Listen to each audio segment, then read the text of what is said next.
آیا تھا کہ جو بندہ گھر میں یہ نیت کرے اللہ مجھے گھر دے دے، مجھے گھر دے دے، میں اس میں مصلی بناؤں گا نماز کے لیے. گھر نہیں ہے، اسباب بھی نہیں ہیں، حالات بھی نہیں ہیں، اللہ غیب سے اس کو گھر دے دیتا ہے. وہ صاحب کہنے لگے کہ میں نے یہ نیت کی کہ اللہ مجھے گھر دے، میں اس میں ایک جگہ چھوٹی سی 2-3 جائے نمازوں کی 4 جائے نمازوں کی اس کو میں مختص کر دوں گا، مخصوص کر دوں گا کہ میں نے یہاں مصلی بنانا ہے. کہا کہ میں نے یہ نیت کر لی. اس نیت پہ رب کا نظام دیکھیں، اس نیت پہ رب کا نظام دیکھیں. کہا کہ مجھے گھر مل گیا. پھر ایک عجیب بات اور کہی، یہ کہا کہ میں نے آپ سے درس میں سنا تھا کہ یا اللہ مجھے گھر دے، میں مہمانوں کی نیت کرتا ہوں، مجھے گھر دے، مہمانوں کی نیت کرتا ہوں.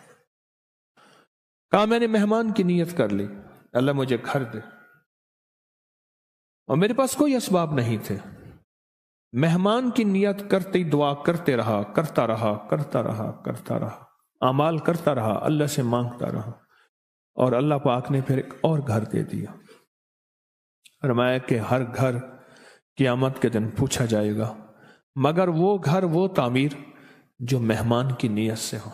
ایک اللہ والے کا خادم جا رہا تھا، پوچھا کہاں جا رہے ہو؟ تو عرض کیا حضرت گھر کا سامان لینے جا رہا ہوں. میں کیوں جا رہے ہو؟ کہ گھر میں ضرورت ہے. فرمایا گھر کی نیت نہ کر، مہمان کی نیت کر لے. یہ جو مہمان کی نیت کر لے گا پھر گھر والے بھی کھائیں گے، اور اگر کوئی مہمان آ گیا تو وہ بھی کھا لے گا.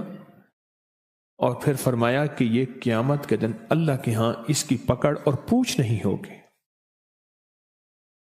پھر ایک اور نے ایک بات بتائی، میں یہ چھوٹے چھوٹے عطا کے بہانے بتا رہا ہوں اس کریم کے، اس کے دینے کے بہانے ہیں کہ بندہ ایسے تھوڑی سی نیت کر لے، تھوڑا سا خیال کر لے، تھوڑا سا گمان کر لے، تھوڑی سی نیت کر لے. اب ایک اور سن لے. کہا کہ میں نے وضو کی دعا پڑھی، اللہم اغفر لی ذنبی ووسع لی فی داری وبارک لی فی رزقی. بس یہ دعا پڑھ لی، اور اس دعا کو پڑھتا رہا. اللہ پاک نے غیب کے خزانے سے مجھے وسیع گھر عطا فرمایا. اس شہنشاہ کے دینے کے بہانے ہیں. تو جب وہ دینے پہ تیار ہے تو ان چھوٹی چھوٹی چیزوں کے ذریعے اس کریم کی رحمت کو متوجہ کریں، اس کریم کے فضل کو متوجہ کریں، اور اس کے کرم کو متوجہ کریں.